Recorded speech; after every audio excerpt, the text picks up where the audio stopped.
I'm glad I found that one. So that was a hard clip to find. That was a good little tribute that they did for Kawhi's ring. Anyhow, still living the glory days of 2019 here. I'm making my first ever video for anything sports, and I'm not really. I am a sports fan, but I'm really an NBA fan. And as an NBA fan, I have a favorite team, and that's the Toronto Raptors. I want to first start out by thanking the content creators. I pretty much just watch YouTube out there for YouTube. I'm going to name them right now. Thanks so much for the content, guys.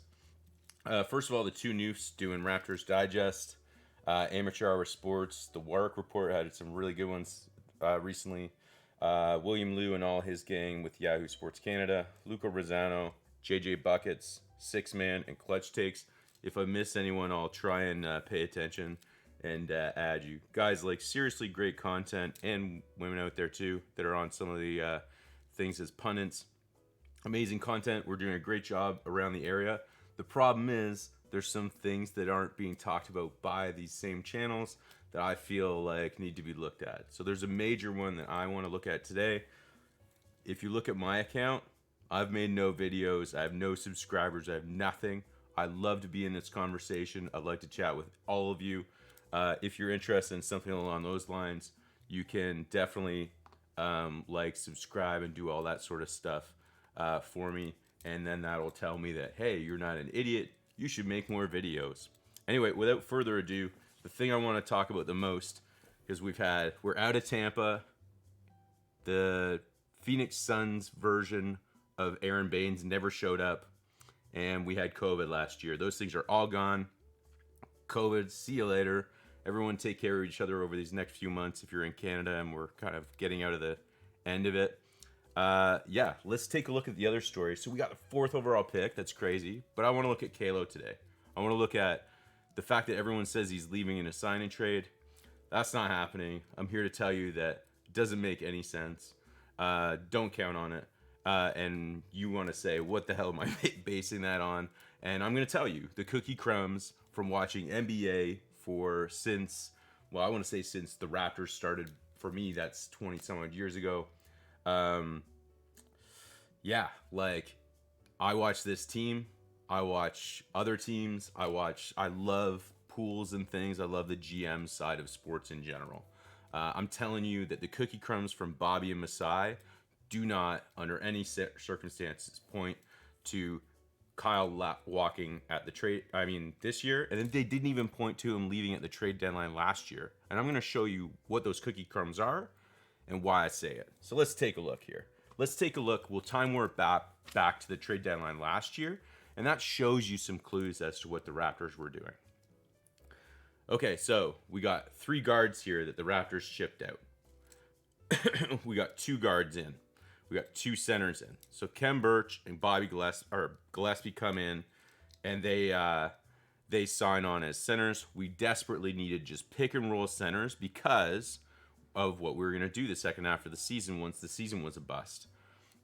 We shipped out Normie. We got great return for him, Rodney Hood and Gary Trent Jr. Gary Trent Jr. comes with his bird rights, restricted free agent. Amazing pickup. Rodney Hood, depth chart-wise, he's a contract we'd like to unload. We'll talk about that later. Now, we had 0 picks in the second round this year until we moved TD. Classy move to keep TD until he was found not guilty. And then he gets a new start in Sacramento. Matt Thomas goes to Utah. We didn't really see him in the playoffs, I don't think, at all. I watched every game. I think I didn't see him. I could be wrong. Matty T's a good fit there as a backup shooter. So as a result, we get the 46th and 47th picks back-to-back.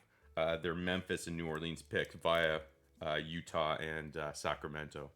Normie we couldn't afford to keep him for next year based on what Masai and Bobby were going to do. That's the point. Now, I think, I'm telling you straight up, they never intended to move Kyle either. Why don't I show you why, and then you can tell me if I'm crazy. And if I'm crazy, then don't like and subscribe. And if I'm not crazy, then like and subscribe. Here's why they kept Kyle. Culture and mentors. All right. Raptors had a championship in 2019. And according to the smartest people in basketball punditry, he doesn't know anything, like Stephen A. and guys like that. There's many good hoops commentators, but this whole mantra that this whole idea that you got to build like a dynasty 3 superstar thing is ridiculous. And we know that in many cities around the NBA community, but one of them is Toronto because we didn't win with 3 superstars. We won with a team, next man up, everyone accept your role attitude, right? That's how we won. We won by team, grind it out, play your position, know your role. Raptors last year drafted 2 young guards when they could have gone for needs in the draft. But the thing is, the draft is not full of NBA ready players. So what the Raptors did was they said, hey, we have to preserve the culture of 2019 that we got from that championship run, and we need to do it with some leadership. They took 2 very highly touted defensive prospects that have offensive skill.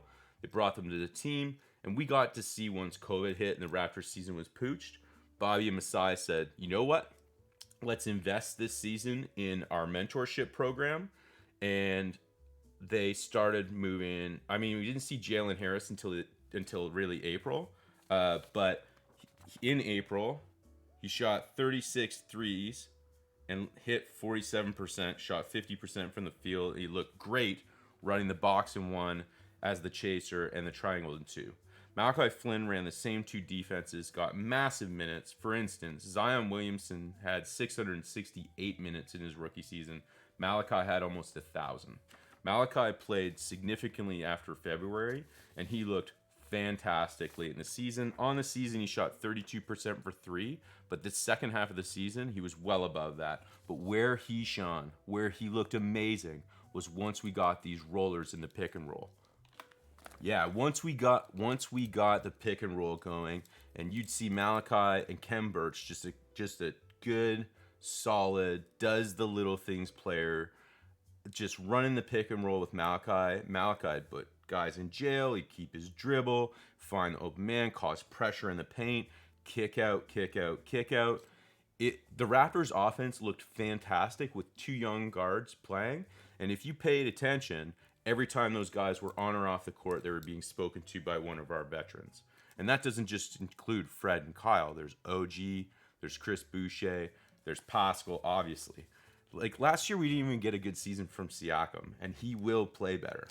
Anyway, what I'm saying is Raptors don't intend Kyle to go anywhere, and I'm telling you it won't be in this offseason either, and here's why.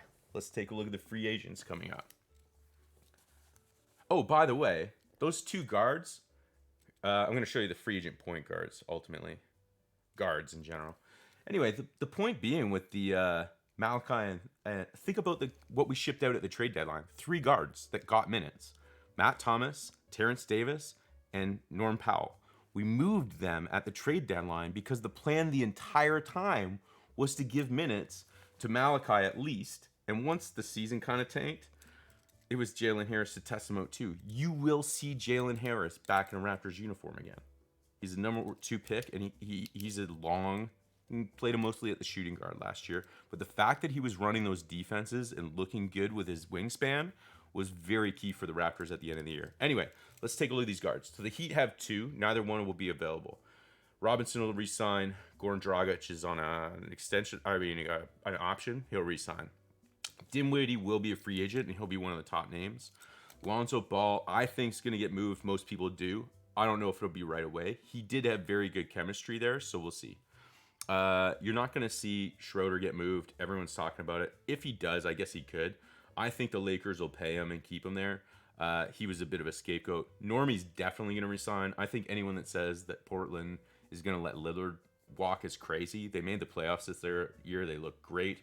They need to have a bit more of a team to do what they need to do. But Normie will be back. DeMar will probably sign on one of those big 3 teams that believes they need 3 big names. DeMar's an elite scorer. The other place you might see DeMar go is a very heavy contract to mentor a young player. DeMar's a fantastic leader, a very amazing player who's gotten better in every facet of the game from day one. We had the pleasure of watching him here in Toronto for a long time. DeMar is a fantastic veteran player who I think some coach needs to rethink better than me how he fits in the NBA today. The Suns, I'm going to skip Connolly a second. I can see Connolly taking less money to stay with the Jazz and take another run at it next year. Similar contract to what I see Kyle getting. And then Chris Paul obviously is going to exercise his player option. But the other guy that's not pictured here from the Suns who runs the point is Cam Payne. He looks fantastic in this year's playoffs. He's going to demand a sum of money for sure. I have no idea whether the Suns have the money to keep him or not. If they do not keep him, he will be like Spencer Dinwiddie. He'll fetch the same money. It'll be pretty significant. And then Oladipo is going to take somebody's risk on Oladipo. His workouts will matter, doctors' reports, all that stuff. That brings me to Kalo. So Kalo's value is super high this offseason. Why am I saying they're not going to move him? Well, here's why. His value goes up even higher if we wait until the trade deadline of next year. So we have the cap space, we have the bird rights, we can get all we need in the offseason if we use our pick properly, and I'll show you that in the next video. But if we use our pick properly, we can get everything we need from Kyle just fine.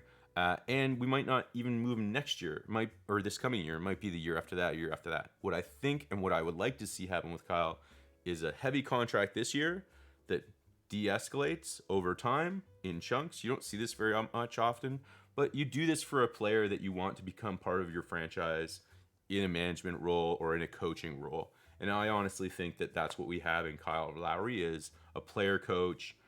He's already doing it from the bench. Like, let's pay Kyle really well to gradually just go to the bench or within the organization, maybe down the G League to start out and mentor under a coach there, move his way up. I mean, he's already under like Dwayne Casey and freaking Nick Nurse and coaching staffs that are now like assistants that are around the league. We have top-notch coaching in Toronto.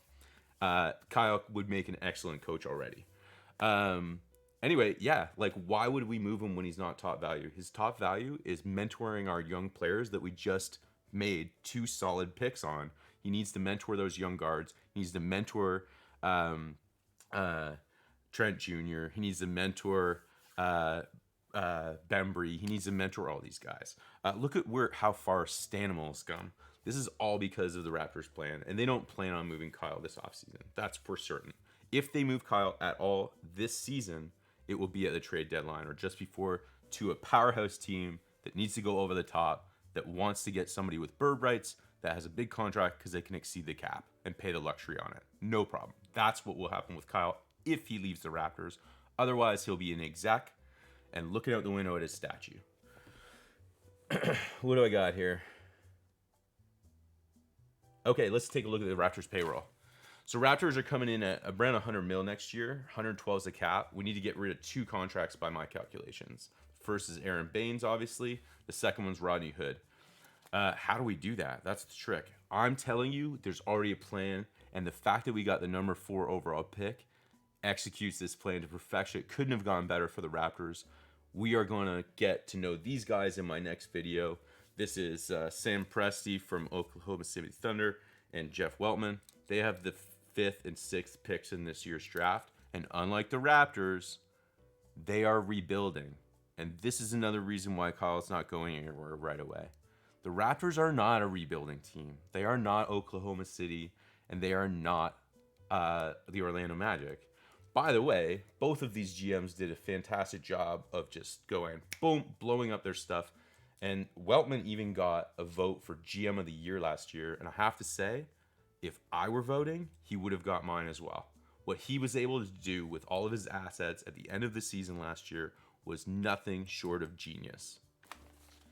Anyhow, we're gonna get to know Weltman very well in my next video. Guys, if you enjoyed this, please do give a thumbs up. Do whatever you can do to tell me how great I am.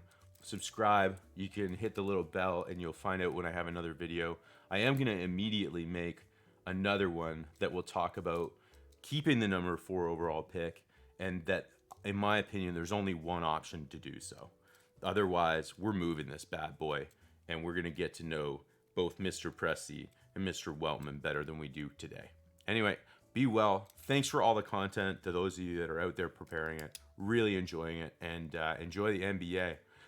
How about that pick and roll? I'm going to do some notes from the NBA here. So, Hawks, just some quick stuff. Hawks pick and roll is crazy. John Collins and Trae Young. I want to do a video. There'll be an upcoming video on the idea of swagger and how that could take a couple different forms, some of which win you championships and others that keep you from winning them. I'm going to be doing a video on Weltman. I'm going to be doing a video on, obviously, the NBA playoffs. Definitely all 4 teams in there. Definitely looking at a guy that we're going to talk about in our next video. How good does the very polite young man from a few years ago that everyone bashed his pick look this year, DeAndre Ayton, looking like a total stud at the center position, an undervalued position. Anyway, be well, guys. That's going to be it for me today. Don't forget to hit like and subscribe. Take care of each other. Cheers. This is Chef's Kiss approved. Mwah!